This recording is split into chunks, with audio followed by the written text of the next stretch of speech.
केंद्रीय मंत्री अमित शाह के दौरे से पहले भारत में चिकन नेक कहे जाने वाले सीमांचल सिलीगुड़ी के कुछ हिस्से को लेकर अलग केंद्र शासित प्रदेश बनाने की मांग जोर पकड़ने लगी है। भाजपा नेताओं द्वारा उठाई जा रही इस मांग को लेकर अब बीजेपी और एआईएमआईएम के साथ साथ कुछ लोग भी इसके विरोध में आ चुके हैं, तो वहीं कुछ लोग इसके समर्थन में। एक तरफ जहां भाजपा इस मांग को जायज और बेहद जरूरी ठहरा रही है, तो वहीं एआईएमआईएम के प्रदेश अध्यक्ष अख्तरुल इमान और कांग्रेस विधायक के साथ साथ बाकी लोग केंद्र शासित प्रदेश के विरोध में हैं। उनका साफ कहना है कि अल्पसंख्यकों को टारगेट करने की बहुत बड़ी साजिश है। ये भाजपा की एकमात्र राजनीतिक रोटी सेकने और मुसलमानों के खिलाफ एक साजिश रचने की कवायद है। सीमांचल को केंद्र शासित प्रदेश बनाए जाने की मांग को लेकर के सुनिए क्या कुछ कहना है बीजेपी और एआईएमआईएम का। देखिए, किशनगंज कई राज्यों का उद्गम स्थल बोलिए या फिर उनका सोर्स सड़क बोलिए। यहाँ पे 3 किलोमीटर का एक जो कॉरिडोर है, ये 7 sister state Nepal, Bangladesh, West Bengal ऐसे कई बॉर्डरों को जोड़ने का कार्य करती है। सामरिक दृष्टिकोण से बहुत ही महत्वपूर्ण जिला माना जाता है किशनगंज। और कई ऐसे संगठनों का इवन कि अपने सुरक्षा के दृष्टिकोण से लगे शासन व्यवस्था, सेना व्यवस्था का भी ये मांग हमेशा रही है कि इस क्षेत्र को सुरक्षित किया जाए। चिकन नेक रैली 2008 में विद्यार्थी परिषद के द्वारा 50,000 की संख्या में पूरे भारतवर्ष से इस किशनगंज जिले में केवल केंद्र के सरकार को ध्यान आकर्षण करने के लिए एक अभियान आंदोलन छेड़ा गया था।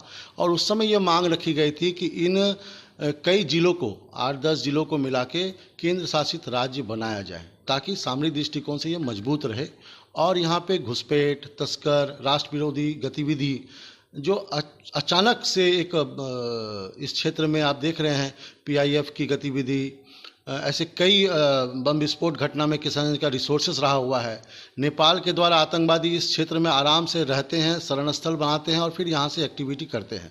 तो इसके लिए केंद्र शासित राज्य होने से ये मजबूत होगा और सामरिक दृष्टिकोण से भी मजबूत होगा। यहाँ के जनता और यहाँ का आबादी नियंत्रण भी होगा, ऐसा हमारा भी मानना है। और अगर अमित शाह जी किशनगंज आते हैं विकास के मुद्दा को लेकर के तो स्वागत है, आना चाहिए। और अगर इलेक्शन का मुद्दा लेकर के आते हैं और केंद्र शासित राज्य बनाना चाहते हैं, एक अलग राज्य बना दे, बंगाल और बिहार के कुछ जिलों को लेकर के, बंगाल के कुछ जिलों को लेकर के अलग राज्य बना दे, स्वागत योग्य है। लेकिन केंद्र शासित राज्य नहीं बनना चाहिए। केंद्र शासित राज्य के लिए सीमांचल के लोग हम लोग विरोध करेंगे। केंद्र शासित राज्य नहीं होना चाहिए, राज्य होना चाहिए, लेकिन केंद्र शासित नहीं होना चाहिए। जी, अलग राज्य बना दे, बंगाल के और बिहार के कुछ जिलों को लेकर के एक अलग राज्य बना दे, जिस तरह से और राज्य है यहाँ पर एक अलग राज्य बन जाए, जिससे विकास होगा यहाँ पर इलाके में।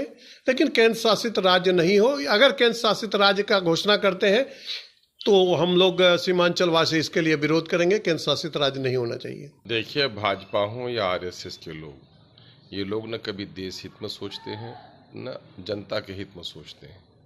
ये उन्मादी लोग हैं। इनका मामला हमेशा से ये रहा है कि ऐसे बयानबाजियां जिससे धार्मिक और क्षेत्रीय उन्माद फैले, यही उनकी आदत और फितरत है। गाय, टीका, टोपी, मस्जिद, मंदिर, शमशान, कब्रिस्तान, यही इनका मेन मुद्दा है। उसके अलावा कोई मुद्दा इनका नहीं है। इस क्षेत्र के लोगों का विकास कैसे हो, यहाँ के बच्चे पढ़ें कैसे, रोजगार के अवसर कैसे प्राप्त हों। आज़ादी के 75 साल बाद भी यहाँ के लोगों की सामाजिक स्तर में कोई तब्दीली नहीं आई, बल्कि नीचे गिर गए हैं। इनका उत्थान कैसे हो, ये सारा कुछ भी नहीं है। और हमें से ये उन्माद वाली बयानबाजी करके सिर्फ अस्थिरता बनाना चाहते हैं लोगों के दरमियान में, जो राजनीतिक अस्थिरता बनाना चाहते हैं और इसमें सियासी रोटी सेकना चाहते हैं। ये बात तो बिल्कुल दिन के दोपहर की सूरज की तरह सच है कि भाजपा कभी भी माइनॉरिटी का हितैषी नहीं हो सकती। वो एक साजिश करना चाहती है तो तमाम तर जो बॉर्डर एरियाज हैं तब तमाम को केंद्र कर दे, वो 7 स्टेट्स हैं सबको केंद्र शासित कर दे। यहाँ पर ये निशाना सिर्फ माइनॉरिटीज़ को लेकर कुछ बना रहे हैं। कुछ नादान और बुद्धू सियासतदान भी हैं यहाँ, जो अपने आप को सेकुलर भी कहते हैं, उसका समर्थन कर रहे हैं। वो ये नहीं जान रहे हैं कि इसके पीछे राजनीति भाजपा की मंशा क्या है। भाजपा की मंशा यहाँ पर है यहाँ के अक़लियतों को परेशान करना। तो ये उसको सामने में रखकर इस तरह की बयानबाजी कर रही है।